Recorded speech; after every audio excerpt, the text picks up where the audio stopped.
अस्सलाम वालेकुम। तो कैसे हैं आप लोग? मुझे आज भी याद है कि बचपन में सर्दियों में जब हम बाहर फिरा करते थे धुंध में, तो ऐसे लंबे लंबे कश लगा के तो सिगरेट पीने की एक्टिंग करते हुए कूल बनने की कोशिश करते थे। आजकल के बच्चे भी करते होंगे।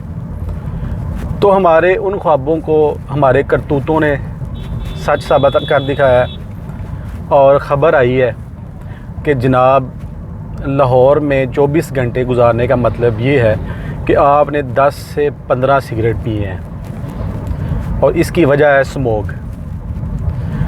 अब हमारे करतूत कैसे हैं वो हम देखेंगे आगे कि स्मोक 1900 में पहली दफ़ा ये लफ्ज़ आया था। स्मोक बेसिकली ये धुएँ और धुंध की एक कम्बिनेशन होता है। 19वीं सदी में जब इंडस्ट्रियलाइजेशन शुरू हुई, इंडस्ट्रीज़ बनना शुरू हुई, दुनिया ने तरक्की करनी शुरू की, तो तरक्की क्या होनी थी, तरक्की तो खैर हो ही रही है, और जो होना था उससे ज़्यादा हमें जो नुकसान हुआ है वो फ़ज़ाई आलूदगी, ज़मीनी आलूदगी, आबी आलूदगी, हर तरह की आलूदगी जो है वो बढ़नी शुरू हो गई।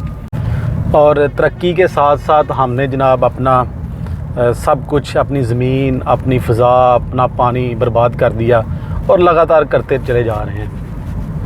तो वो पंजाबी की कहावत तो आपने सुनी होगी, नहीं सुनी तो मैं सुना देता हूँ आपको कि मझ बेच के घोड़ी लई, दुध पीनों गए, लिद सुट नहीं पाई।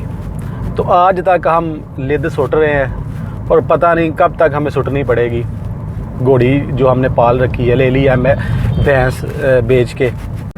स्मोक, क्योंकि ये जितने भी फैक्ट्रियों का धुआं है या ये जो हमारी गाड़ियाँ हैं, ये पेट्रोल जब जलता है तो उससे जो धुआं निकलता है, इसके अलावा ये जो हमारे भट्टे हैं उसका धुआं होता है जो कोयला जलता है, और उसके अलावा जो हमारे किसान भाई बाकियात को, फसलों की बाकियात को आग लगाते हैं, ये सारे जितने भी फिर हमारी फ़ज़ा को गंदा करते हैं, तो आहिस्ता आहिस्ता वो स्मोक की शक्ल इख्तियार कर लेते हैं। स्मोक में बहुत सी जहरीली गैसेस जैसे carbon dioxide, carbon monoxide, nitrogen dioxide, sulphur dioxide वगैरह होती हैं जो कि इंसानी सेहत के लिए इंतहाई मुज़र होती हैं, इंतहाई नुकसानदेह होती हैं। इससे होता ये है कि जब भी इंसान स्मोक वाली फ़ज़ा में सांस लेता है तो उसे ये जो हवा है स्मोक वाली, जिसमें जितनी भी आपको गैसेस बताई हैं, वो सारी अपने फेफड़ों में ले जानी पड़ती हैं मजबूरन,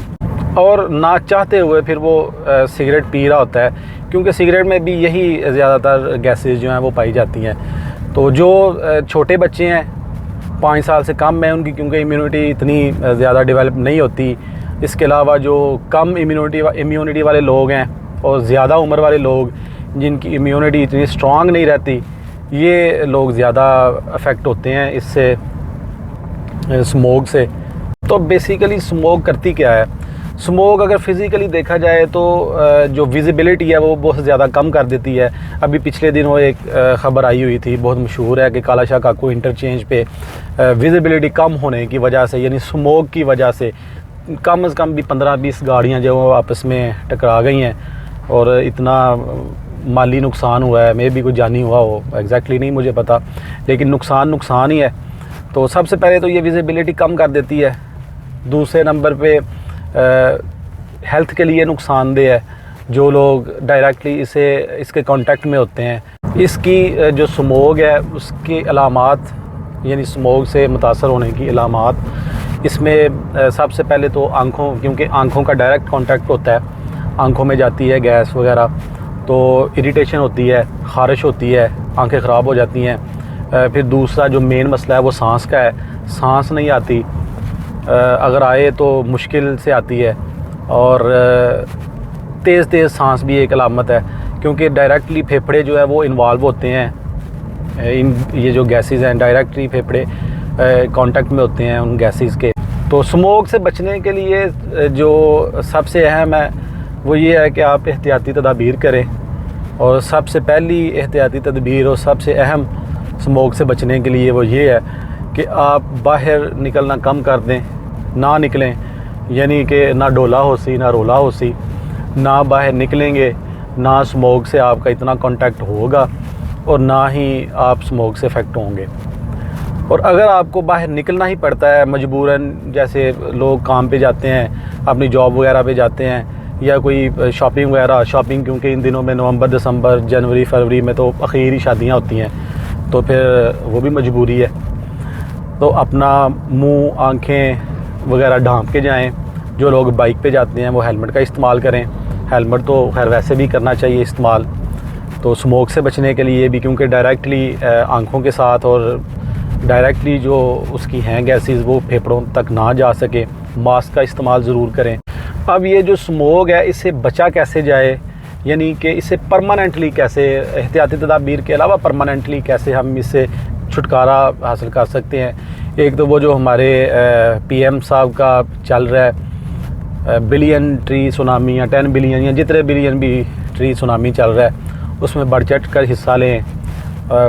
अगर आपने हिस्सा नहीं भी लेना उसमें, तो कम से कम जो अपने इर्द गिर्द जो है वो दरख्त उगाएँ, ताकि दरख्त ये इन जो जहरीली गैसेस, ख़ास तौर पे ये जो कार्बन डाइऑक्साइड है, इसे जज़ब करती है और माहौल को साफ़ करती है। जितनी फ़िज़ा में कम से कम ये गैसेस होंगी, उतनी हमारी जो फ़िज़ा है वो ताज़ा रहेगी और हेल्दी रहेगी। इसके अलावा जो हमारे किसान भाई हैं जो आग लगा देते हैं बाकियात को, उनको भी सोचना चाहिए कि इसका कोई मुतबादल हल ज़रूर होगा, वो करें। और अपना बहुत सा ख्याल रखें। अगर आपको आज की वीडियो अच्छी लगी है तो लाइक करें, शेयर करें, कमेंट करें। फिर मिलेंगे एक नई वीडियो के साथ। अल्लाह हाफिज़।